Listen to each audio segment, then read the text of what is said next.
심포니 오케스트라의 선율에 귀가 솔깃하고 깊은 감동이 되는 것은 그 소리가 하나만의 소리가 아니라 여러 소리가 아름다운 하모니로 어우러지기 때문입니다. 마찬가지로 교회 공동체도 똑같은 마음, 똑같은 생각으로 세워지기보다 다양한 생각과 의견이 어우러져서 아름다운 하모니로 연출될 때 더 건강하고 바람직한 교회로 세워져 갈 수 있습니다. 오늘 본문 1, 2절을 보면 초의 공동체 가족들 가운데 그들이 서로 믿음의 삶을 나누지만은 생각들이 아주 다양합니다. 각자의 생각들을 개진하고 나누는데요, 예수를 믿기 때문에 한 분 하나님을 나의 구주로 고백하는 거잖아요. 그렇지만 예수를 믿는 그 고백의 자리도 성품대로 예수를 믿어요. 우리가 성깔대로 예수 믿는다 하는 그런 표현도 하는데, 기질대로 성품대로 예수를 믿기 때문에 다양할 수밖에 없다는 거예요. 오늘 본문 1절을 보면 그래서 초대교회 공동체 최초의 문제가 발생하게 됐습니다. 문제가 발생한다는 것은 살아있다는 것의 표징이거든요. 문제가 생겼을 때 두려워할 필요가 없습니다. 왜냐하면 문제보다 더 크고 위대하신 분이 우리 하나님이시기 때문입니다.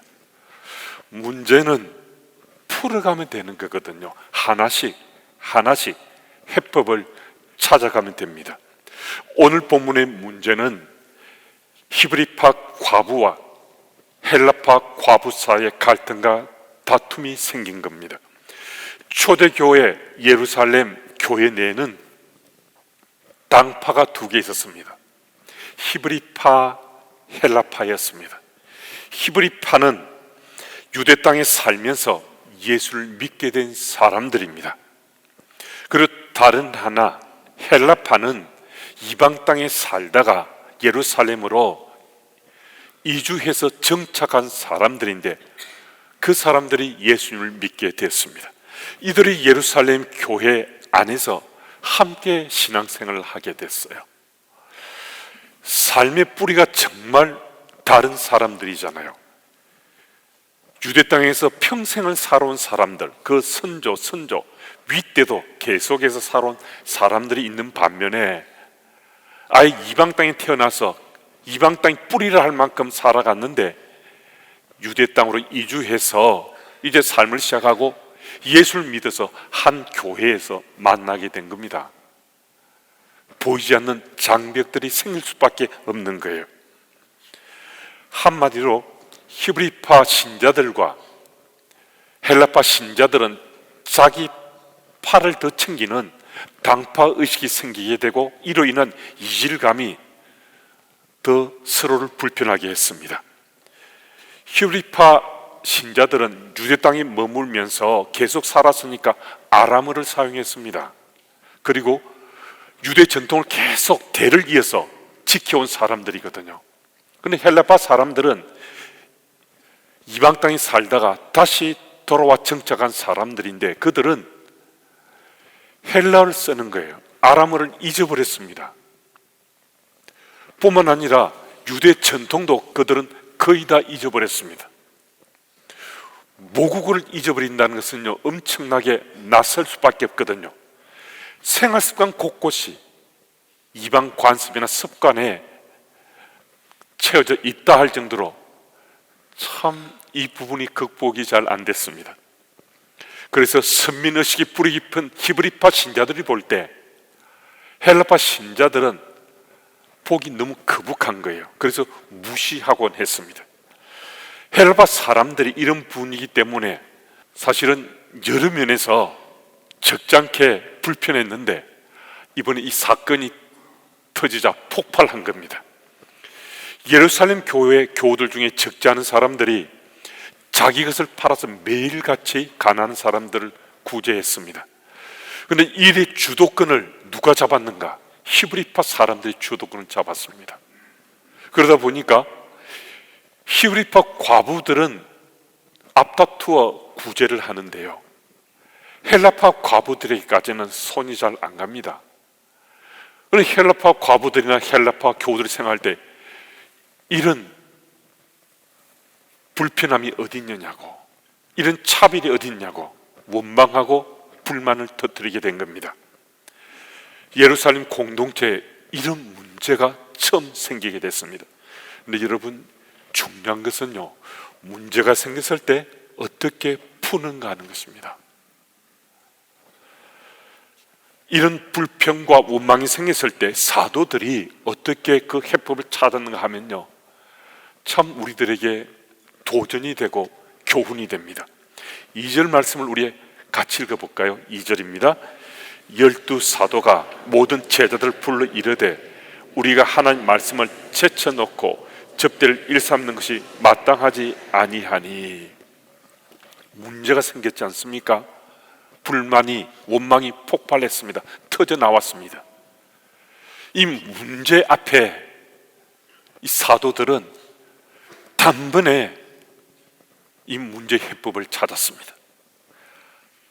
하는 말씀을 제쳐놓고 다른 일에 더 골몰했다는 것입니다. 다른 일에 더 관심도 두고 또 다른 일에 시간과 정성을 쏟았다는 겁니다.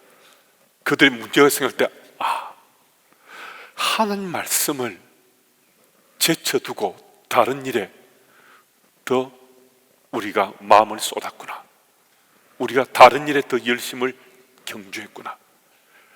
그래서 자신들의 생의 문제가 무엇인지 깨닫고 스스로 우리 문제는 하나님 말씀을 제쳐둔 겁니다, 이 고백했습니다.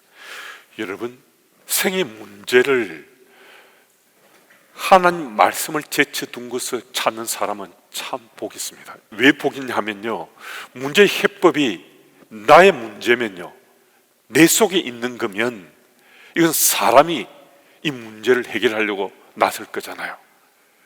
그런데 문제가 하나님과 관계 속에 말씀을 제쳐둔 것으로부터 문제의 해법을 찾았으니까 하나님께서 이 문제를 해결하시려고 나서신다는 것을 이들은 믿을 수 있었습니다.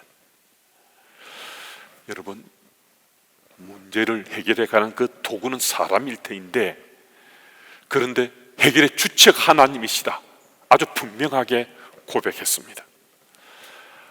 저 또가 제가 사역하는 사회 현장이나 또 가정사나 또 교회 밖에 이런저런 일들이 제게도 심각하진 않더라도 이런저런 문제가 생길 수 있잖아요. 그러니까 그 문제가 생겼을 때 제가 지혜로울 때요, 제가 그래도 건강하게 신앙의 삶을 살고 있을 때는요, 문제가 생길 때 한 때든 두 때든 하나님 말씀을 가까이 하는 것에 조금 내가 게으르구나, 내가 나태함을 피웠구나, 저도 단번에 해법을 찾아낼 수 있는데요, 그 문제의 해법을 말씀을 통해서 찾아내면 정말 문제는 문제가 안 됐습니다. 제 연약함이나 제 어리석음 때문에 다른 것을 통해서 해법을 찾으려고 실험하면요, 일들이 더 복잡해지고 더 흥크러지는 것을 수없이 많이 경험했거든요. 여러분은 어떻습니까? 생에 이런저런 문제가 생겼을 때 해법이 말씀을 제쳐놓은 것, 그것보다 다른 것에 문제 해법이 있는 것처럼 여겨질 때가 참 많지 않습니까?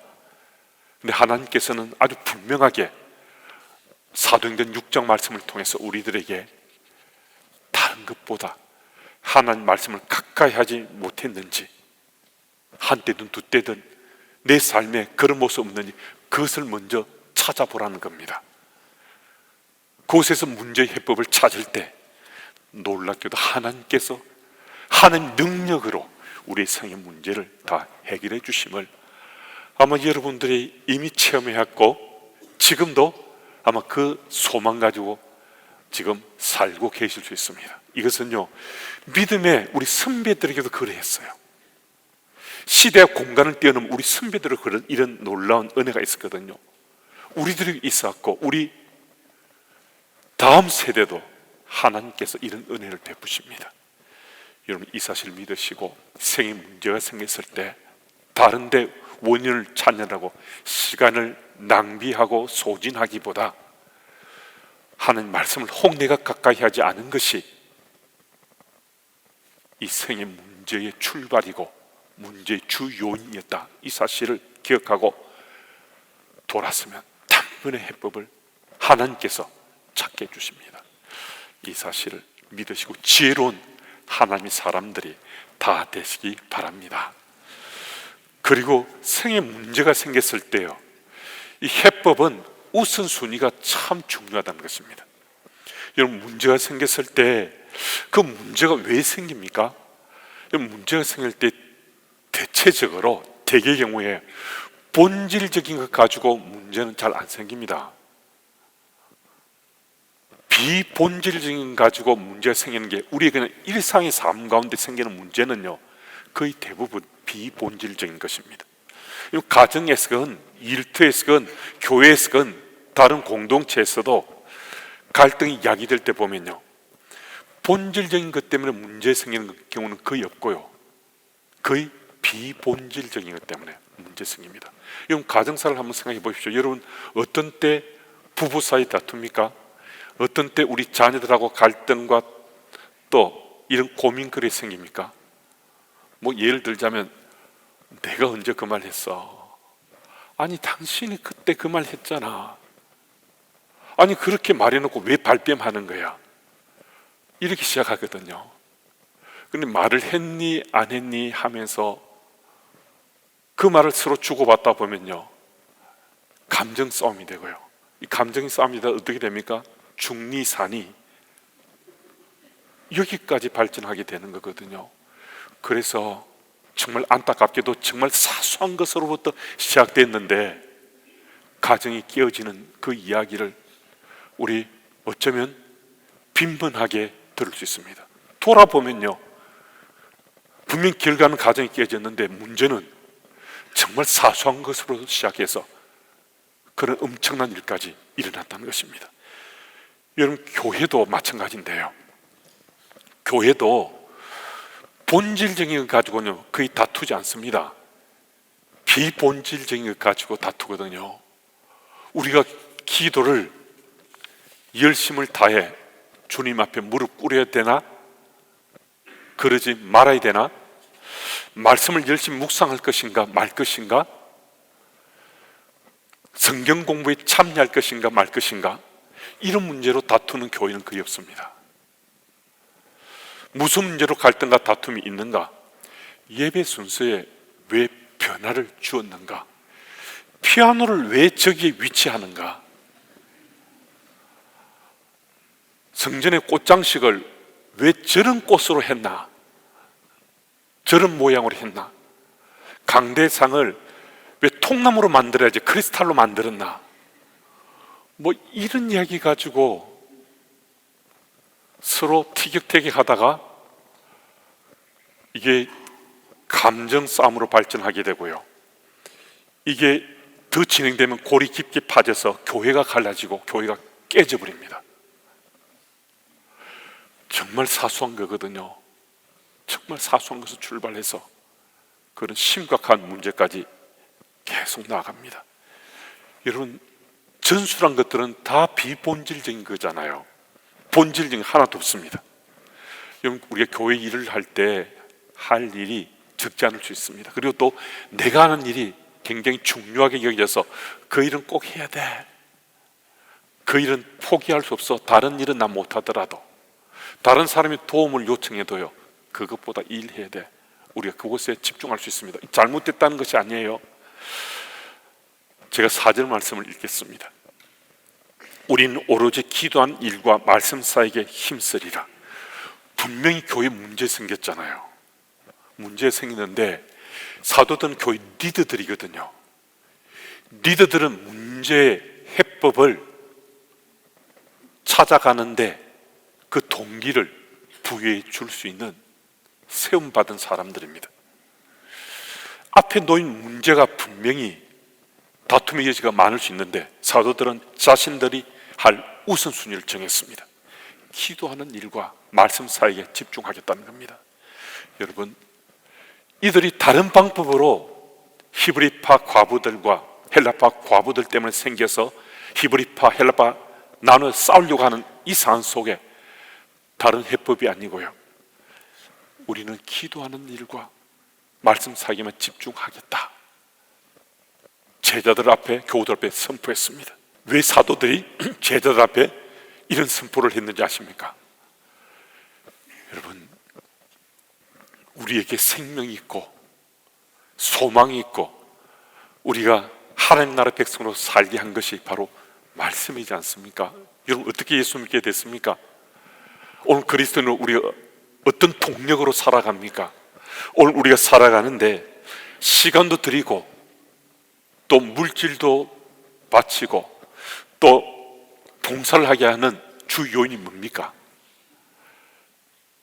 다른 것들이 우리들에게 좀 중요하게 부각될 수 있어요. 결국 하나님 말씀 아닙니까? 말씀이 우리에게 있어서 그 말씀이 생명이 돼서 내 삶을 변하게 했고, 나로 하여금 인생의 의미를 찾게 한 그 말씀이 있어서 우리가 오늘 이 2부 예배에 참여해서 함께 주를 찬양하고 또 기도하고 또 말씀을 듣고 나누는 것 아니겠습니까? 여러분, 우리 인생은 하나님 말씀이 있어서 우리가 변화된 그리스도인으로 오늘 살고 있습니다.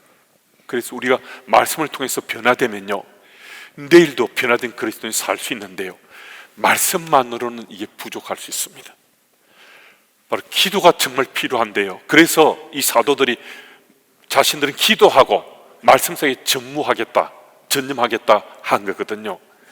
여러분, 기도는요, 말씀이 말씀되게 합니다. 기도는요, 이 말씀이 하나님 능력이 되게 하는 거거든요. 기도는 이 말씀을 붙잡고 하나님께 아뢰는 겁니다. 여러분, 우리 삶은 하나님 말씀으로 변화되고 변화된 우리 삶은 기도로 지켜지는 겁니다. 여러분, 우리 삶이 변화됐다 하지 않습니까? 그런데요, 얼마 지나지 않는데 옛날로 다시 돌아갈 수 있거든요. 그런데 변화된 우리 믿음의 삶이 계속 유지되는 것은요, 하나님과 소통하는 기도함이 있을 때 변화된 삶이 수성되는 것입니다. 여러분, 우리 성의 문제를 해결하고 행복한 그리스도인을 살길 원하시는 우리 우선순위는 기도로 주님과 함께 소통하고 말씀을 우리 삶의 자리에서 아주 중시하며 살아가는 것, 이것을 꼭 기억하시고 우리 성의 모든 문제들을 능히 해결해 가시는 여러분들이 다 되시기 바랍니다. 그리고 우선순위를 분명히 한 예루살렘 교회인데 그들의 야기된 문제를 해결하기 구체적인 방법으로 7집사를 뽑아서 구제하는 일을 하고자 했습니다. 그러니까 사도들은 기도하는 일과 말씀 사이에 완전히 전념하는데요, 다른 일들을 하고자 7사람들을 뽑아서 대표적인 리더로 세웠다는 것입니다. 그리고 오늘 본 말씀이 아주 분명하게 우리 말씀해 주는데요, 사람을 세웠는데 다른 것보다 자기들은 말씀을 전하는 것과 기도에 힘쓰도록 하기 위해서 교회 리더를 세운 건데요, 여러분, 오늘 우리 교회 공동체도 세워진 리더들이 참 많습니다. 지금 사도들이 우리 보여주거든요. 교회 리더를 세우고 뽑는 목적이 무엇인가? 교회가 말씀을 전하고 교회가 기도에 힘쓰도록 하나님께서 교회 공동체 사람을 뽑는다, 세운다라고 말씀을 해주겠습니다. 이런 교회는요, 내가 교회입니다. 최소 단위의 교회는 내가 교회입니다. 그리고 가정이요, 최소 단위의 교회 공동체가 가정이고요, 이 주님의 교회 같은 이 덩치의 교회는 회중 공동체가 모인 교회입니다. 교회가 기도하고 교회가 말씀을 전하는 힘쓰도록 하나님께서 리더들을 세워주셨다라고 말씀합니다. 그 리더들이 그 일을 감당해 갈 때 따르는 팔로우들인 주의 일꾼들이 각자 맡은 사역을 잘 감당할 수 있다는 것입니다. 여러분, 오늘 하나님께서 우리에게 이 말씀을 주시는 것은 우리가 어느 공동체든 하나님께서 우리를 믿으시고 리더로 세우셨다면, 사도 같은 리더가 여러분이 되셨다면, 교회가 하는 이 일에, 기도와 또 말씀을 전하는 이 일에 정말 우리 리더로서 우리 감당해야 할 몫을 정말 깊이 생각하시면서 그 일을 감당해 가실 때 그 교회는 아주 건강한 교회가 되고 생에 문제가 생기더라도 능히 해법을 찾아갈 수 있습니다. 그리고 3절 말씀을 이어서 보면요, 7 사람을 뽑는데 사람 7을 뽑아서 주의 일꾼으로 세워지는데요, 성령과 지혜가 충만한 사람을 뽑는다는 것입니다. 여러분, 우리도 매년 교회 일꾼을 뽑지 않습니까? 일꾼을 뽑을 때 최우선적으로 무슨 일이 필요한지를 오늘 말씀이 밝혀주고 있습니다. 우리가 사람을 뽑을 때 더 열심히 일하는 사람, 모임에 더 적극적으로 참여하는 사람, 헌물을 많이 바치는 사람, 그래서 나도 그러면 일꾼 되겠네, 이것 아니라는 겁니다. 물론 더 열심히 봉사하고 모임에 더 적극적으로 참여하고 헌물을 하는 게 바치는 것, 이건 필요한 거죠. 하지만 이것이 기준이 되어서 일꾼을 뽑아서는 안 된다는 겁니다. 무엇을 말씀하시는가? 스스로 성령과 지혜가 충만을 사모하는 자. 우리 믿음의 삶을 살면요, 더불어 살면 저분은 정말 성령과 지혜가 충만하길 사모하면서 믿음의 삶을 사신다, 이런 분들이 우리에게 늦게 보여지거든요. 일꾼이 되길 원해서는 스스로 자신이 성령과 지혜가 충만하길 사모해야 주의 일꾼으로 세움받을 수 있다는 것입니다. 여러분, 만약에 그렇지 않는 분이 뽑힌다 그러면요, 이게 교회의 문제가 될 수 있습니다.